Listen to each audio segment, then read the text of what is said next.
University of Balochistan के सामने यहाँ पे स्टूडेंट सरापा एहतजाज है। उन्होंने मुकम्मल तौर पर रोड ट्रैफिक के लिए जाम किया हुआ है।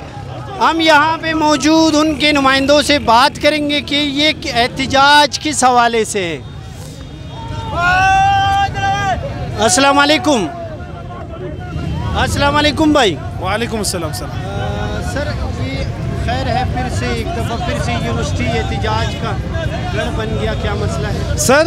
ये बलूचिस्तान यूनिवर्सिटी में जो हमारे नाअहल कंट्रोलर है उसकी नाकामी का ये निशान। ये हमारी बहनें यहाँ पर रोडों पर है, सिर्फ इनके पेपर्स के लिए हम लोगों ने 50 कॉल किए हैं। डिपार्टमेंट के चेयरपर्सन बार बार कॉल कर रहा है वीसी साहब को, रजिस्ट्रार किसको, कंट्रोलर साहब को, किसके लिए कोई डेट दिया जाए कि इनका अगर पेपर कैंसिल है तो नेक्स्ट डेट के लिए शेड्यूल दिया जाए कि कब लिया जाएगा इनका पेपर।